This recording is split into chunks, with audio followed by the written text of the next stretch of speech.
Hey there, Rick's Recaps welcomes you to Kraken. In ancient times, universe was ruled by the Titans until their own children crafted the Kraken to overthrow them and became gods. Zeus became the heavens' ruler, while his brother Hades was tricked to face eternal suffering in the underworld. Zeus then created humanity in his likeness, aiming for worship and granting immortality to the gods. However, humans grew skeptical over time and rebelled against the divine. Now on Earth, a fisherman discovers a drifting coffin in the ocean that had a woman and her newborn baby. They are still alive and lucky to have the fisherman who adopts the infant and names him Perseus. Many years later, they are seen heading to Argos, where they spot a grand statue of Zeus by the sea. However, trouble arises as soldiers dismantle the statue from its base. As the massive statue tumbles off the cliff, it causes huge waves endangering the fisherman's boat. While the soldiers cheers, the skies darken, releasing flying creatures from the ocean, retaliating against those who insulted the gods. In a futile battle, soldiers fall to the demons who merge into Hades. Spotting the fisherman's boat, the deity charges, toppling the vessel and casting the mortals into the ocean. Perseus manages to flee the assault, but his family remains trapped as the boat sinks deeper. He attempts in vain to rescue them, witnessing their tragic fate. Struggling, he reaches the surface and clings to debris, grieving their loss. Meanwhile, Zeus recognizes human defiance and is angered by their betrayal. Right then, Hades appears on Olympus, urging Zeus to let him punish Argos people, but Apollo dissuades him, emphasizing the need for human prayers. Despite Apollo's advice, Zeus accepts Hades' proposal, feeling that fear will reinforce divine affection. Meanwhile, Perseus is saved by Argos soldiers, swiftly brought to the city. The soldiers inform King Cepheus of their victorious mission against the gods, although they lost numerous soldiers. Amidst victorious cheers, the people salute their king Cepheus, who promises an era free from divine control. Cepheus' daughter, Andromeda, warns against hubris, fearing consequences for angering gods. However, her mother dismisses her concerns, asserting their king is the new god. Suddenly the lights dim and black smoke gather, a mysterious force killing the guards in the most cruel ways mortals can imagine. While everyone is getting hit by the demon, Perseus remains unscathed as he is locked underground. The massive cloud discloses itself as Hades, fascinated by Perseus' resistance to his power. Hades targets the queen, sapping her life as she swiftly perishes. He threatens to release the Kraken in 10 days during a solar eclipse, demanding their princess as a sacrifice to appease the gods. As he departs, Hades unveils Perseus as Zeus' son and the actual source of the impending calamity.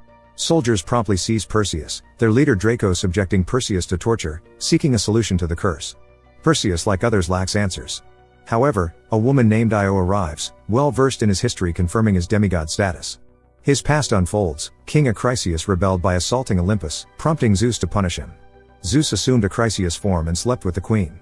Upon the king's return, he unwittingly sentenced his wife and Zeus' newborn to death. As the man prepares to discard the coffin, a lightning strike from the deity transforms the king into an eternal monster. Io explains that Perseus, being a demigod, is ideal to slay the Kraken, weakening Hades since the creature is part of him. Recognizing the opportunity to avenge his family, Perseus teams up with Draco's soldiers. They decide to consult the wise Stygian witches to discover the Kraken's vulnerability. On another front, Hades visits the outcast Acrisius, now in the city's sewers. Hades reveals Perseus' survival and offers Acrisius power for vengeance. Bestowing corrupting strength, Hades pledges Zeus destruction if Acrisius slays his son. Meanwhile, in a forest, Perseus and the soldiers spot a radiant aura awaiting Perseus. Zeus has granted him a celestial weapon, which he admires but resists accepting due to the god's role in his family's tragedy.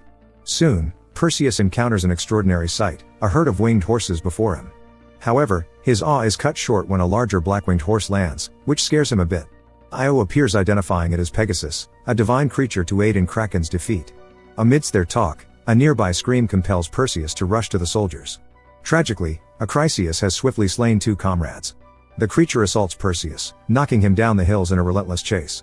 Narrowly evading the beast's assault, Perseus wields his sword, but the monster's might prevails. It bites him like an animal. Perseus breaks free, aided by soldiers who are soon overpowered by Acrisius' staggering might. The monster runs after Perseus, seizing his head until Draco intervenes, severing its hand and rescuing him. Seeing the injured creature, Perseus and his team pursue it, unaware that its severed hand transforms into a formidable scorpion. Amidst the ruins, they split up for an ambush. One group successfully knocks Acrisius down, but the ground trembles as claws emerge, allowing Acrisius to flee. Colossal scorpions engage the men in a fierce battle. The warriors succumb to the overwhelming scorpions, their bodies impaled and sent flying. Seizing an opportunity, Draco leaps onto a scorpion's back, using both blades to pierce it. A spear thrown by a comrade aids him in delivering the final blow. Meanwhile, Perseus attacks fiercely but is struck down by the monster's claws. The scorpion grips and slams Perseus against a pillar, preparing to deliver a fatal sting. Right then, Io intervenes, severing the creature's venomous tail just in time. The scorpion targets Io, prompting her to seek refuge inside a structure while it relentlessly attacks. Perseus arrives just in time to rescue her, and they flee as the monster pursues them. With no escape, Perseus separates from Io, readying himself to face the creature alone. The scorpion charges at him, demolishing structures before crashing to the ground. Soldiers gasp as it appears to have consumed Perseus, but he emerges cracking open its upper layer. As they celebrate, some soldiers run toward them chased by more scorpions, encircling the group. Before the attack, chanting resonates, freezing the creatures in their tracks. Draco identifies them as Genes who he fought in the past, but Perseus believes they're allies, responsible for halting the monsters. The Genes promptly subdue the colossal creatures, transforming them into controllable mounts. Initially hesitant, the soldiers choose to rely on the Genes to meet their urgent deadline before the eclipse. Mounted on the scorpions, the party journeys with ease, reaching the perilous witch's haven, the Stygian garden. Amidst falling night, they ascend the mountain, cautiously approaching its center. Soon 3 eyeless grotesque creatures emerge, the witches who comprehend the warrior's intent. The monsters demand a price for their knowledge, launching an attack on the soldiers. Perseus cunningly seizes their lone eye, and threatens to destroy it if they don't disclose the solution for the Kraken's demise. The witches concede that only Medusa's gaze can petrify the colossal creature. Discarding the eye, as Perseus prepares to depart, the witches ominously predict his demise on this quest, regardless of his efforts. Upon hearing the dire prophecy, several abandon the mission, leaving only the soldiers and the Jinn leader who seeks revenge for his people's desert exile. Descending the mountain, Perseus encounters a mysterious figure who reveals himself as Zeus. The deity informs Perseus that he won't vanquish the Kraken or avenge Hades, aligning it with the witch's prophecy. Zeus offers his son protection in heaven with the gods, but Perseus declines, opting to live and die as a mortal. Reluctant to witness his son's failure, Zeus bestows a golden coin for Perseus to safely reach Medusa's lair, requiring substantial payment. The journey leads them to a massive hole within the Earth's surface, revealing a mist-covered ghostly river. Using the gold coin from Perseus, the Jinn chants a spell in an attempt to entice the ferryman to guide them into the underworld. Soon a procession of deceased souls emerges from the water, towing a colossal boat towards the group, and the eerie ferryman invites them aboard. They traverse the ghostly river, surrounded by molten rock remnants from the Earth's core, ultimately reaching their destination. The soldiers advance across a stony landscape and arrive at Medusa's lair. Only men can enter, leaving Io behind to await their return. Inside the lava-covered cave, they find numerous statues of men, all victims of Medusa's petrifying gaze. Suddenly maniacal laughter echoes, signaling the monster's presence near them. Arrows rain down, plummeting soldiers into lava pits. Perseus clings to safety, rescuing the Jinn. Draco urges pursuit to flank Medusa, while Perseus hurls the Jinn to safety and saves himself. The soldiers strive to avert Medusa's gaze but to no avail, eventually becoming stone and shattering upon impact.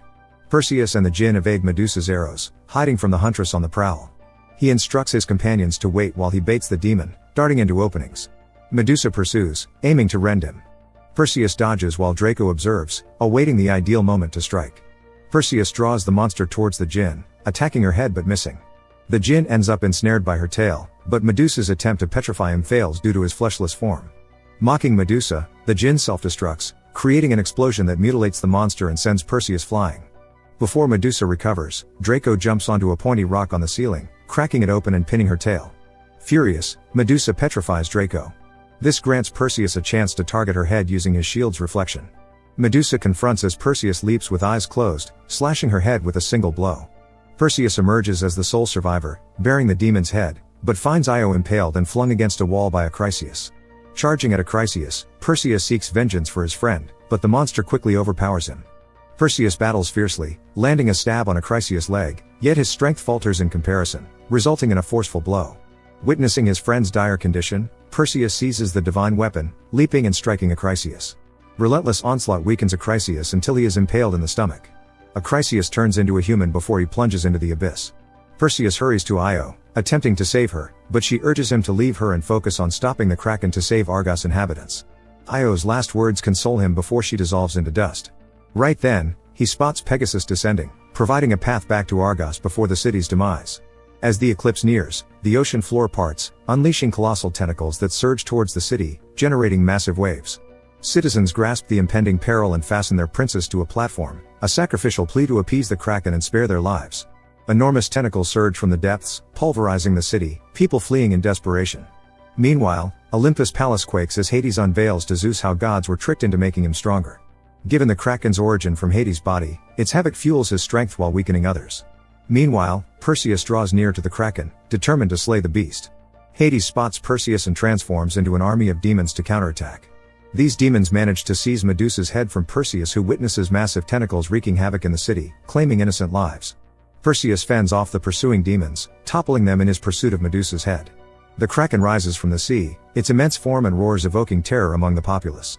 As the princess despairs, Perseus persists in his aerial chase, engaging the flying demon while narrowly evading the Kraken's assault. Eventually, Perseus seizes the demon midair and crashes through the ceiling right behind the princess.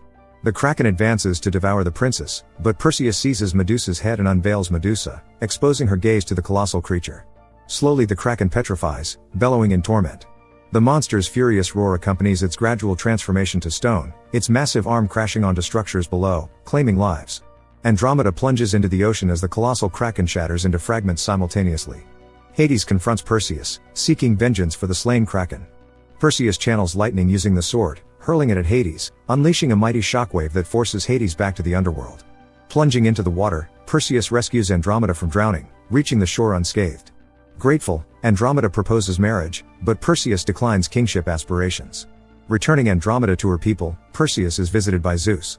The deity commends Perseus for saving the heavens, resurrecting Io as a reward. Thus, Perseus lives his days alongside his beloved Io, a hero's legacy fulfilled. That's how the movie ends. Thanks for being with us.